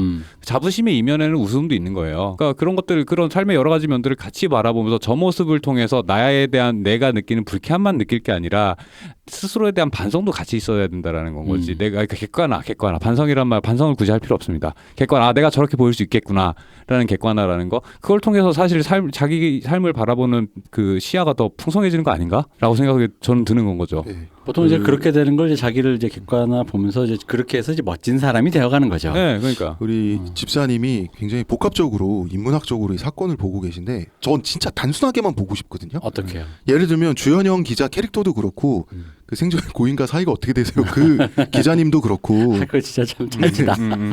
그 기자님도 그렇고 어쨌든 실수를 한 거거든요. 네. 이건 직업적 잘못을 한 거예요. 그렇죠. 사회생활 하는데 꼭 사회생활이 아니라 사람이 태어나서 사는데 자기가 실수를 하고 그 실수가 어떤 영향을 끼쳤어요. 그랬을 때 아무런 일도 나한테 벌어지지 않고 넘어가는 법은 없어요. 그냥 세상은 그렇게 돼 있잖아요. 이거는 공을 던지면 공이 날아간다 똑같은 거예요. 그죠. 어떤 일은 벌어지게 돼 있는데 사람들이 날 좀 놀리는 거 정도로 웃어주고 넘어가는 게 제일 부드럽게 넘어가는 거예요. 사실은. 근데 여기에 그렇게 분노를 느끼는 게 나는 순서가 거꾸로 되는 것처럼 느껴진다는 거지. 나의 진심과 노력이 희화화가 됐다라는 거가 불쾌하지만, 그러니까 이게 말이 참 같은 말인데 네. 뒤집으면 누군가에겐 불쾌하고 누군가에게는 훈계가 되는 거예요. 뭐냐면 홍 작가는 너의 노력과 너의 그거가 웃음거리가 된 거는 어떻게 보면 창피하거나 슬플 수는 있으나 그게 더 큰 문제가 되어서 너란 사람이 모멸감과 비참감을 느끼거나 사회에서 세컨드 라운드나 세컨드 찬스가 없는 것이 더 나쁜 것이고 우리 사회는 그거보다는 조금 더 유려하게 웃음이냐 그냥 그런 식으로 넘어가서 유려하게 동작해야 될 필요가 있다 이건데 그럼요. 요 말을 앞뒤를 바꾸면 내가 그렇게 노력을 해왔는데 그럼에도 불구하고 우리 사회가 나를 그런 식으로 이렇게 놀림거리로 만들어서 나라는 사람에게 그런 어떤 자존심의 모멸감과 그런 걸 주는 이 사회가 나는 이렇게 사회가 작동해서는 안 된다. 사실 잘못했으면 그냥 잘못만 지적하고 다음에 개선해야 될 것만 개선해야 되고 그렇게 하면 지적하고 돌아가면 될 것을. 그렇죠. 근데 잘못만 지적하고 개선해야 될 것만 하잖아요. 그러면은 그게 삼진아웃제예요. 그럼 그치? 미국식 삼진아웃제. 네, 3번 실수하면 그냥 해고예요. 그렇게 따지면 그게 삼진아웃제. You are fired 그거거든요. 그러니까 웃음거리가 되고 넘어가는 거는 내가 한 잘못에 대해서 실수에 대해서 가장 부드러운 처벌을 받고 넘어가는 되게 문명화된 방식이거든요. 사실은. 사실 근데 이게 주로 이제 우리 영화나 헐리우드 영화나 특히 헐리우드 영화에서 약간 마초적인 사회에서 주인공 뉴비가 들어왔을 때 어떡하나 보자 하고 이제 한번 뭐 덜컹하면 사람들이 그 올드비 형들이 껄껄껄대면서 이렇게 뭔가 그 뭐 특수부대나 뭐 그런 신고식 그런 식으로 이제 나오는 어떤 그런 문화처럼 이렇게 묘사가 많이 되다 보니 루키 헤이징 같이. 그렇죠. 네. 그런 것들이 많고 이제 사실 또 그게 또 심할 경우는 굉장히 무슨 저기 그 왜 부조리가 되죠. 과 MT 가서 뭐 사발로 뭐 술 그죠, 먹었다 그죠. 애를 죽고 그런 부조리가 되는데 이제 그게 그런 면이 공존하는데 이제 우리 사회가 이제 그 옛날에 그런 식의 문화를 이제 깎아내려가는 선진국에 이제 다다르려고 문화를 이제 좀 더 세련되게 다듬는 과정에서 그런 것들이 이런 기능도 있고 저런 기능도 있다라는 얘기를 안 해주고 그게 그냥 다 적폐인 거야. 네, 다 적폐라고 하면 그 안에 있는 그 내밀한 층위들이 다 매도가 되는 거예요. 그러니까 부장님의 회식이나 선배의 OT라든가 그런 여러 가지 것들이 이제 그냥 꼰대들이 괴롭히려고 만들어낸 어떤 것인 거냥 이제 그렇게 돼버린 거죠. 이미지 메이킹이 됐고 이제 그 상황에서 우리가 껄껄댈 수 있는 여지라는 건 사실 존재하지 않아요. 사실 그게 그런 층위를 만들어주는 거예요. 공간 룸을 만들어주는 거잖아요. 그런 껄껄댈 수 있는 거. 그럼요. 왜 농담 제가 학교 들어갔을 때 영화과들한테 제일 많이 들은 농담이 뭐였냐면 저는 1학년 때 저 기준 그 어렸을 때 19세 저에게 가장 허를 찌르는 질문은 뭐냐면은 야 이동규 너 무슨 전공 우리 저희 때는 이제 연출 전공 뭐 연기 전공 있었으니까 너 뭐해 연출 전공인데요 연출해봐 쓰레기네. 아니 두 분이 같은 학교 나왔으면서 뭐. 저 때랑은 조금 분위기가 달랐습니다. 저 때는 좀 조금 빡셌습니다. 네, 조금. 그러니까 저 어릴 때 기억나는 게 저 대학 졸업할 무렵에 지금은 되게 친한 여자 고등학교 후배인데 네. 그 친구가 아나운서 준비를 한 적이 있었어요. 네. 근데 강남역에서 만났어. 강남역에서 만나서 이제 집으로 들어가려고 이제 광역버스를 같이 탔는데 네. 밤 9시 지난 광역버스에 사람들 꽉 차가지고 막 분위기 아시죠? 그죠. 예, 그 분위기에서 애가 어디 갔다 와? 저 학원 갔다 와요. 이러고서는 잠깐 이제 얘기할 거리가 떠니까 애가 그 프린트를 꺼내가지고 대본 읽는 연습을 하는 거야. 사람들 그렇게 많은데서 네, 너무 인상적이었어요. 너무 인상적이었는데 거의 그거는 지하철 방문 판매원. 근데 그 친구가 되게 남는 의식 안 하는 친구긴 했어요. 근데 제가 그거를 갖다가 거기다 하지 마라고 할 수도 없고 그리고 모른 척 할 수도 없고 얘는 이미 나랑 지인이라는 걸 주변 사람들이 대화하는 거 보고 다 알았는데 그래서 자리를 옮길 수도 없고 부끄러움 너희고 같이 하자 이제 그렇지. 하고 이제 같이 버스는 한 칸이잖아요. 그렇죠. 그러니까 나는 지하철처럼 다른 칸이 없잖아. 근데 그 상황에서 다른 칸으로 가는 것도 이상하지. 난 가. 같이 그냥 묵묵히 견뎌주는 수밖에 없었어요. 물론 그 친구 고통스럽지 않았겠지. 그치. 원래 고통은 항상 나이 먹신 거예요. 근데 그 친구는 생각해보면 그 친구는 되게 기특한 애인 거예요. 그 없는 시간 내 가지고 자기가 발음이 잘 안 된다고 해서 그 사이에 연습을 하고 뭐 이런 건데 물론 이제 결과적으로는 잘 안 됐고 지금 이제 대기업 잘 다니고 있어요. 이제 앞에 저기 얼큰한 아저씨가 저 좀 조용히 좀 합시다. 근데 그러진 않았어. 또 주변 사람들이 다들 이걸 어떻게 반응해야 될지 모르니까 지금 요즘도 가끔 보는데 되게 발랄하고 되게 기분 좋게 하는 그런 사람인데 밝지 않을 수 없는 되게 밝은 사람이에요. 그래서 이제 그 친구가 그때 그렇게 했던 거는 되게 열심히 자기가 되게 인생에 열심히 살던 시기였다. 이거 자기가 생각해도 그때는 그것밖에 안 보였다 이거야. 근데 이게 이 친구한테는 몰입해서 되게 뭐 자기 인생을 보고 열심히 살던 시기의 어떤 한 측면인 거잖아요. 그죠. 근데 거리를 둔 내 입장에서는 이게 희극이란 말이야. 이게 이제 다른 얘기가 그거예요. 그거는 이제 조금 더 박 박사님 말씀하신 건 굉장히 약간 좀 귀여우고 예쁜 얘인데 드라마 타이즈가 된 거고 이거 이제 제 기준에선 좀 창피한 예가 주로 이제 연영과 연기 전공 신입생들이 지하철을 탔을 때 안녕하십니까 하면서 저는 연령과 몇 학번 아무개입니다. 혹은 뭐 사랑 고백하면서 노래를 부르겠다는 벌써 지금 신도림 여관에서 미친 척 춤을 뭐 이걸 갖다가 현실로 하는 사람들이 있단 말이야. 저는 1학년 때 많이 봤죠. 네. 저 이제 1학년 때 아무래도 3, 4학년 때면 이제 따로따로 다니지만 1학년 때면 애들이 옹기종기 이제 집에 가는 길에 같이 가잖아요. 뭐 지하철이나 버스를 타니까 이제 서로 이제 모르니까 이제 같이 이제 한 대여섯 명씩 이렇게 무리지어 다니잖아요. 그때마다 자기가 뭘 하겠다면서. 근데 처음에는 이제 놀렸거든. 왜냐면 노래 부를 수 있다고. 내가 그때 아직도 기억나. 자기가 그 영혼본색 노래 있잖아요. 그 장구영 노래 당년정 정말 발음 좋게 할 수 있대. 그래서 너 진짜 그거 잘해. 나 그랬더니 기억나는 것 같아. 불러보겠대. 근데 여기서 그때요. 근데 그때는 진짜 할 줄 모르고 놀리듯이 그런 거 있잖아. 해봐 이랬다. 근데 상상도 못했지. 정말로 부르는 거야. 사람들 많은데 갑자기 여러분 저는 뭐 하면서 저는 중앙대학교 몇 학번 뭐 연기 전공인데 제가 사랑하는 노래를 여러분에게 들려드리고 싶습니다. 그러면서 정말 가사가 물려 퍼지기 시작할 때 그 뜨악함. 네, 그죠. 거의 30년. 근데 이제 그때는 어쨌든 어른들이 몰라요. 지금보다 여유가 있어서 그런지 다들 들으시고 예쁘게 봐주시긴 예쁘게 해요. 보고 껄껄 웃다가 박수 쳐줬어요. 근데 그때 어르신들은 참 그런 거 관대했어요. 껄껄껄 그냥 그랬어. 그런 모습들이 이런 얘기가 왜 나오냐 하면 누군가 애쓰고 갈고 닦는 모습이라는 게 옆에서 볼 때는 그 몰입도가 네. 몰입도에 따라가지 못하고 그 상황에 같이 있지 않는 사람에게는 왜 저래라는 생각이 들 수밖에 없는 게 있어요. 쇼미더머니 시즌이 시작할 때 1화를 항상 보시면 거기에 바로 그런 장면들이 나오죠. 그러니까 예를 들어서 그런 거예요. 군대 같은 그렇죠. 경우에도 예를 들어서 수색대나 특수부대 그 특공애들은 그 구호를 이상하게 외치잖아요. 그죠, 이상하죠. 막 이렇게 쎄막 이러면 이러고 한단 말이야. 근데 사단장이 한번 저는 이제 작업 가다 봤는데 걔들을 이제 도로구 우통 까고서 얘네들 이 악기가 없어 이러면서 이제 도로에 우통 까고서는 구보를 시킨 거야. 마치 무슨 UDT라도 됐냐. 저희가 이제 해안에 있었으니까 여고생들이 지나가다가 자지러지는 거 웃기다고 그게. 웃기지 당연히 시커먼 애들이 우통 먹고서는 갑자기 쎄 이상한 말을 하고 있으니까 쟤들 뭐 하는 거 이상해. 처음에 당황하다가 폭소 이렇게 되는 건 거지. 그게 그 사단장 기분에 의해서 굴러지고 있는 그 병사들에겐 비극인데 그 보는 여고생들은 한테는 웃음거리잖아. 그럼 여기서 우리가 할 수 있는 말은. 그러니까 마찬가지로 이거를 뭐 꼭 남자들 얘만 될 게 아니고 여자분 예를 들어서 저 88 올림픽 전에 86 아시안 게임 때 마스 게임 그때는 군사적거의 폭력적인 시절이었죠. 하얀색 쫄쫄이를 여중생들한테 입혀서 마스 게임을 시켰어. 얼마나 부끄러워, 얼마나 창피해, 얼마나 창피한데 근데 그들의 창피함과 상관없이 옆에서 보는 사람들이 까르르 하는 게 있었단 말이에요. 왜냐하면은 이제 어리니까 다 같이 있으면 덜 창피하잖아. 그죠? 그러니까 이제 자기들끼리 까르르 우르르 몰려다니는 모습이 웃기니까 보는 사람들이 이제 아줌마 아저씨들이 까르르를 했단 말이야. 근데 이런 여러 가지 맥락들이 동시에 존재하는 건데 그 안에서 굳이 물론 의미 있는 논의일 수는 있어. 하지만 그게 가장 중요한 맥락이냐? 라는 관점에서는 항상 우리가 생각을 해볼 필요가 있다라는 건 거죠. 그러니까 그 아까 말씀에 그 군인들 진짜 어떻게 보면 끌려가서 사단장한테 잘못 걸려서 사단장 잘못 만나서 개고생하고 있는 군인들이잖아요.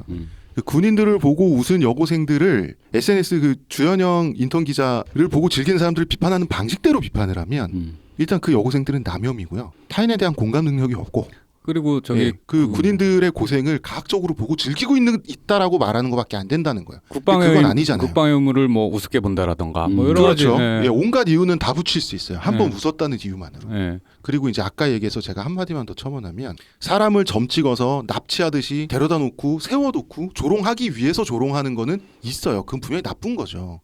그렇지만 우리가 구분해야 될 거는 어떤 사람을 우리가 뭐 상사들이 됐든 사회가 됐든 어떤 사람을 한 번은 어떻게든 처리하지 않고 넘어갈 수 없을 때 그럴 때 조롱을 하고 넘어가는 거는 가장 순화된 방법이다.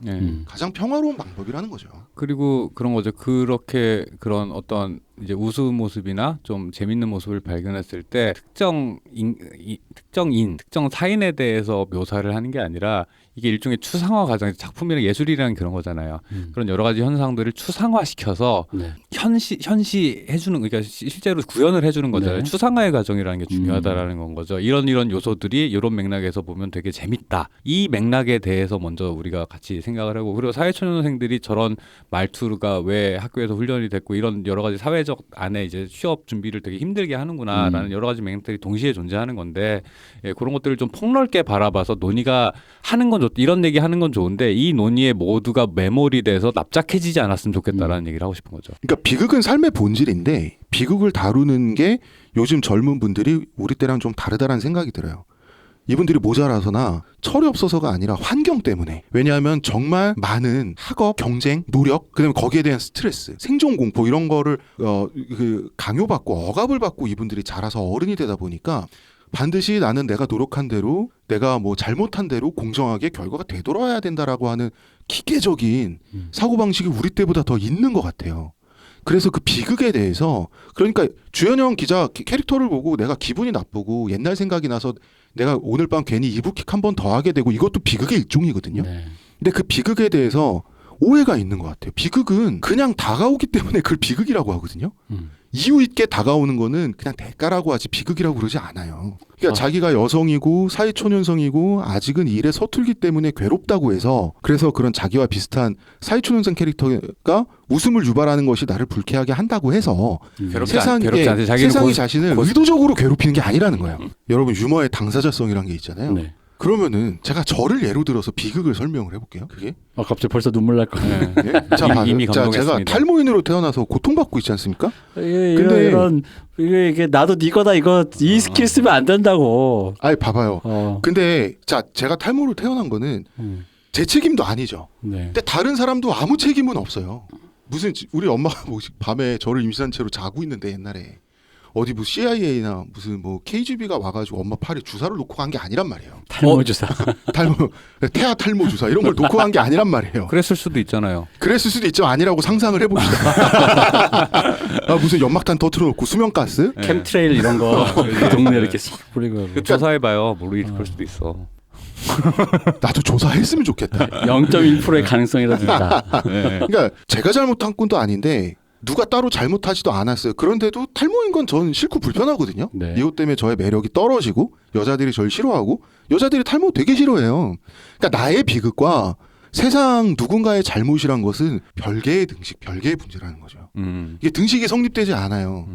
그러니까 남의 잘못에 의한 내 비극도 존재할 수 있는 거지, 내 비극은 비극이고 원래는 세상은 세상이고 그건 원래 따로 존재한다는 거죠. 근데 이제 그것 때문에 불합리를 느꼈을 때 그게 이제 굉장히 괴롭다는 거 아니에요. 그 이유를 찾게 괴롭죠. 되죠. 그 이유를 찾게 되죠. 그러니까 예를 들어 탈모인이라서 나를 연애 대상에서 제외하는 어떤 여성들, 혹은 탈모인이라고 대머리라고 놀리는 수많은 대머리 유머, 이런 것들이 이제 어떤 홍 작가님이 보시기에 이제 당사자성을 가진 홍 작가님 보기엔 나는 웃을 수가 없는데 사실 그거를 두 가지 차원에서 인정할 수밖에 없어요. 첫 번째 차원은 나도 예쁜 여자가 좋은 걸 어떻게 해. 이제 그 홍 작가님도 기준에서 그 두 번째는 대머리 역겨워, 더러워, 격리시켜, 이거보다는 그냥 놀리고 웃고 적당히 넘어가는 게 더 평화로운 방법이라는 거죠. 그렇잖아요.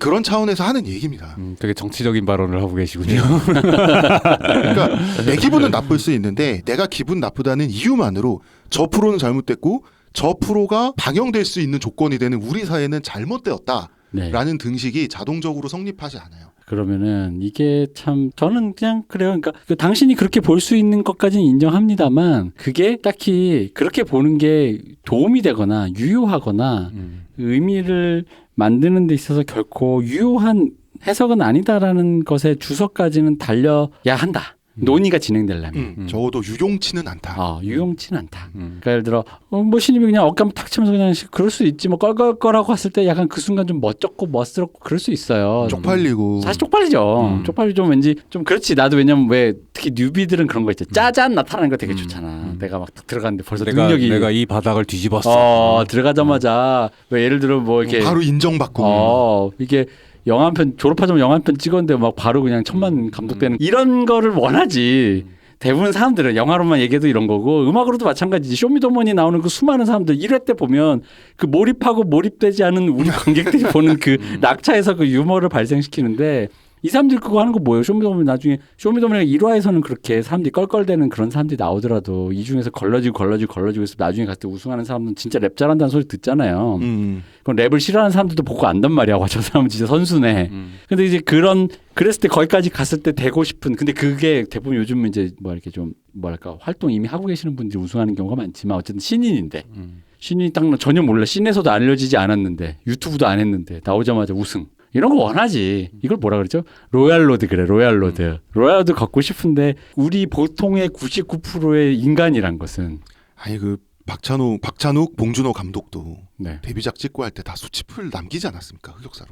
본인은 그렇게 생각 안 합니다. 아 그렇습니다. 그러니까 이게 말씀대로 핫샷 데뷔라던가 네. 내가 세상에 나갔더니 세상을 다 뒤집을 이런 일은 사실은 아주 높은 확률로 없습니다. 그렇죠. 없다 보니까 그리고 능력이 실제로 있는 사람도 능력을 발휘를 못해요. 익숙하지 않고 이래서 그래서 실제로 능력을 제대로 발휘했다 하더라도 인정받는 경우가 별로 없어요. 얘가 실제로 잘해도 네가 그래서 운 좋게 이번엔 잘했지만 또 잘하나 보자라는 시선이 있을 수밖에 없어요. 그렇죠. 그러다 보니까 그 인정을 받는 과정이라는 것도 일종의 투쟁이고 그것도 통과 일회에 포함되는 거기 때문에 자기가 여기까지 왔음에 대해서 자부심을 느끼는 건 좋지만 그 자부심을 느끼는 건 여기까지인 여기 그 자리에 갔다인 거고 그 다음에 그 안에서 내가 직업인으로서 인정받는 과정은 또 다른 과정이란 말이죠. 그러니까 그 과정에 대해서 뭔가 너무 아까 저 그 기자분의 인터뷰에서는 라는 생각이 드는 거예요. 아직 이분은 그 기자가 된 과정에 대한 얘기를 하는 게 아니라 기자가 된 이후 얘기를 해야 되는데 기자가 되기까지 기자 시험 봐서 합격하기까지 얘기를 하고 있어요. 다른 얘기는 상관없는 얘기예요. 그거는 일 자체와 아무런 상관없는 과정이거든요. 그렇죠. 원래는 그 어떤 씬이라는 거는 그 씬에 들어와서 일을 하는 사람은 별의별 예를 들어 그런 거 있잖아요. 그 같은 씬인데 뭐 영화로 영화로 쳐봅시다. 영화 어떤 애는 서울대 나오고 어떤 애는 고졸도 있고 우리 김기덕 감독님처럼 초졸이죠. 초졸 이런 사람이 있단 말이에요. 근데 이제 다 영화 한 씬에서 만나는 거죠. 그리고 각자의 성과가 또 다 있겠죠. 사실 근데 그건 이제 그 다음 들어와서부터인데 그걸 이제 그 이전으로 소급을 해서 네. 이제 내가 어떻게 여기까지 왔는데. 그러니까 출발선에 선 순간에는 그때부터는 그 전에 있던 조건은 다 리셋이란 말이야. 그리고 그런 말 하는 게 그 씬에 들어왔을 때 그런 말을 하는 사람이 되게 부끄럽다라는 걸 알려줘야 돼요. 무슨 얘기냐 뭐 이런 거지. 김기덕 감독이 예를 들어 상을 탔는데 야 내가 중대 나왔는데 저런 초등학교밖에 이런 말 하는 사람 본인이 그 말 하는 순간 되게 부끄러운 사람이 된다는 걸 알아야 된단 말이야. 그 말하는 순간 인격적으로는 끝나는 거예요. 인격적으로도 그렇고 이 사람의 그 어떤 그러니까 모든 것이 모든 게 그냥 와르르 무너지는 그거 거야. 갖고 면전에서 뭐라 하지 않지만 웃은 사람 되는 거죠. 그렇죠. 그러니까 바로 이 얘기도 마찬가지라는 거죠. 내가 여기까지 왔는데 이 오게 된 계기가 저 사람이 어떠하던 그런 경로라는 게 무의미하다는 얘기인 거고 해석이라는 건 좀 그런 식으로 또 그런 걸 배제한 상태에서 좀 이렇게 참조를 하더라도 해석이라는 건 좀 이렇게 유려하게 좀 봐줘야 될 필요가 있다. 저는 좀 그렇게 생각합니다. 그렇죠. 그러니까 기자가 되는데 성공하는 거, 그 자리에 붙기 위해서 합격하는 과정과 그 일의 퀄리티는 전혀 다른 거거든요. 그러니까 아예 다른 개념이기도 하고 또한 투쟁이란 건 삶에 본질적으로 있는 거기 때문에 네. 그 투쟁이 발생시키는 고통 있죠. 필연적으로. 그러니까 뭐 전기차는 그런 게 없지만 그 뭐 투쟁을 그 시동거는 그다음에 앞으로 나가는 자동차에 그런 거라고 보면 매연이 나오는 것처럼 거기서 당연히 흑역사와 비극과 나의 창피함과 그런 게 나오게 마련이거든요. 그거는 너무 당연한 거라서 왜 그거에 사람들이 의아해 할까? 그것이 의아하다. 저는 마지막에 뛰쳐나가고 네. 그 안영미 앵커가 저 친구가 그거 해서 이러이러하다. 처음이라서 이렇게 했다. 하면서 MBTI 얘기를 해요. MBTI가 모모라서. 근데 나는 거기까지가 정말 완결성이 너무 뛰어났다고 생각해요. 그 대본이 너무 완성도가 너무 높다고 생각했어요. 그 MBTI로 마무리하는 그 완성도까지가 이거의 어떤 이제 이 컨텐츠가 굉장히 훌륭했다고 생각했거든요. 사람 연기력도 훌륭했고 그걸 받쳐주는 그 소름 끼치는 관찰력. 옛날 솔직히 안영미 씨가 한창 리즈 시절에 왜 아니라 얘 했던 거 있잖아요. 김꽃두레. 김꽃두레를 거의 그 정도에 필적할 만큼의 소름 끼치는 그 관찰력. 근데 봐봐요. 근데 거기서 MBTI 얘기를 안 하고 저런 무자격한 기자를 뽑은 를 저희 회사를 대신해서 제가 사과드리고요. 저 기자는 해고될 겁니다. 하고 딱 끝났어 봐. 이상하잖아. 이 좋은 세상이 아니잖아. 혹은 되게 싸늘하게 저는 저 기자를 뽑지 않았습니다. 좋다 그거. 그거 되게 싸늘하잖아. 제가 저는 아닙니다. 제가 면접장에 있지 않아서 이런 신입 직원이 들어온 사실 현실에서는 그런 사고가 벌어지면 대부분 없는 일 취급을 해요. 그죠. 사과를 한 다음에 없는 일 취급을 한단 말이죠. 근데 없는 일이 아니잖아. 그리고 저는 그런 거죠. 그러니까 사회에서 물론 뭐 이건 이제 컨텐츠 얘기긴 한데 사회에서 컨텐츠도 마찬가지. 컨텐츠는 그렇기 때문에 이제 그 얘기를 한 건데 사회 초년생이 할 수 있을 법한 실수에 대해서 일일이 개개별로 책임을 묻는다? 네. 그럼 이 세상이 돌아갈 수가 없어요. 당연하죠. 제가 영화를 하면서 연기 빼고 영화 스텝으로서의 각 파트의 기술에 대해서 이렇게 관심이 많아서 이것저것 다 해봤지만 제가 유일하게 안 해본 게 촬영 스텝이거든요. 왜냐면 렌즈 같은 거 떨어뜨릴까 봐 카메라 잡아뜨리거든 공포가 있어요, 제 안에. 근데 아시겠지만 지금도 어딘가 전 세계 현장에서는 카메라를 떨어뜨리고 렌즈가 깨지는 참사가 일어나요. 그리고 그것은 그 렌즈를 분명히 그 렌즈를 날라주는 사람은 오야봉이 아니라 스텝일 텐데 그 스텝이 개인의 재력으로 감당할 수 없는 돈이야. 그 렌즈 하나가 몇 억인데 뭐. 보험이 다 돼 있긴 한데. 그죠. 그러니까 보험이 다 돼 있죠. 그러니까 말씀대로 하지만 그 떨어뜨려서 깨트린 신입한테 사회가 책임을 지우진 않는다는 그렇죠. 거죠. 그렇죠. 그러니까 그런 대부분의 그 일종의 어떤 씬 업계라고 하는 것들은 뉴비가 들어왔을 때 당연히 실수를 하겠거니 그리고 쟤들이 해온 일이 내 입맛에 맞지 않겠거니 라는 거를 왜 그렇게 못해라고 말을 하고 있으나 왜 그렇게 해올 거라고 아무도 기대하지 않아요. 그렇죠. 아무도 기대. 그거를 어떻게 커버치고 어떻게 수습하느냐라는 노하우가 있을 뿐인 거예요. 그러니까 그렇게 해서 피드백 받고 발전을 해 나가면서 완성이 돼가는 과정이라는 거고 그 과정에 대해서 우리가 이 개그 프로를 통해서 이제 리프레시 되기도 하고 이런 측면 이제 요즘 젊은이들이 이 세상에 나올 준비를 하는 과정에서 어떤 식으로 훈련이 되는가를 보여주면서 저는 되게 좋은 맥락들을 되게 개그로서 되게 잘 보여줬다라고 생각을 하는 건 거죠. 그러니까 좋은 면도 있고 안 좋은 면도 있겠지. 모든 컨텐츠 이래서 이 컨텐츠 완벽하다가 아니라 이런 면도 있고 이런 면도 있다라는 걸 갖다 좀 종합적으로 본 다음에 판단을 해야 되는 거 아닌가라는 생각을 하게 되는 거죠. 그러니까 왜냐면은 사실 이게 젠더로 보면 납작해지는 이유가 만약에 주현영 기자가 아니라 주현식이라는 남자 배우가 이 기자를 연기했고 여적여 프레임을 안 씌우기 위해서 뭐 이렇게 뭐 남자 앵커로 했다 그러면 그건 또 이제 뭔가 만약에 똑같은 대본인데 저 친구가 요즘 처음이라서 그런데 MBTI 모음대로 끝나면 이게 남성 연대잖아. 네. 남자들끼리 사회적인 소셜 지들끼리 커버 쳐준다. 지들끼리 커버 쳐준다로 또 해석이 돼. 그 해석을 받으면 이렇게 되거든요. 근데 그 주현영 실제로 그런 말을 되게 많이 한 사람이 있죠. 여혐으로 해석할 수도 있지만 남혐으로 해석할 수 있어요. 남자라면 저렇게 분명히 용서받을 수 없었겠지. 이런 식으로 곡해해서 한 1배식으로 해석을 해보잖아요. 남자였으면 저 뒤에 가서 조인트 까이고 빠따 맞는다. 여자니까 봐주지 츠츠츠 이래서 우리나라는 큰일이야 라고도 할 수 있는 거야. 정확히 같은 걸 가지고. 그리고 그 남자 그것도 여성들이 보고 또 기분 나쁠 수 있어요. 그것도 와 저 완전 알탕년대.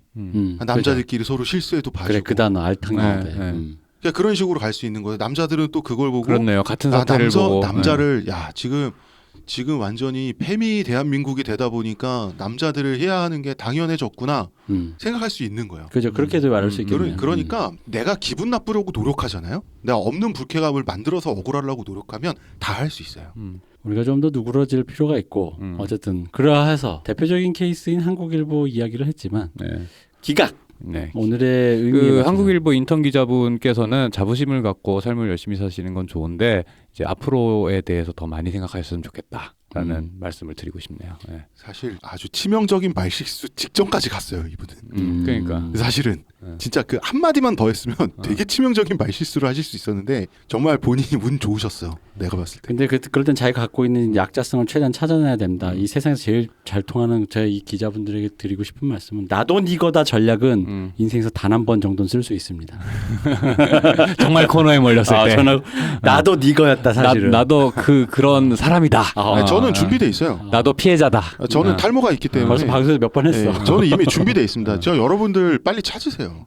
저는 하나 갖고 있습니다. 자, 여기까지 할까요? 네, 그럼 일단 오늘의 기각쇼는 그 SNL 주현영 인턴 기자에 대한 이 젠더가 그러니까 이렇게 정리하죠. 젠더로 볼 수도 있는데 그거보단 좀 더 대중적이고 메이저하게 세상 사람들은 그렇게 해석하지 않는다. 근데 그렇게도 보일 여지가 있다. 그것은 어떻게 보면 이 컨텐츠 갖고 있는 한계일 수는 있으나 그렇게 보는 것이 이 컨텐츠의 별로 유효한 전략도 그리고 세상을 위한 도움도 되지 않는다.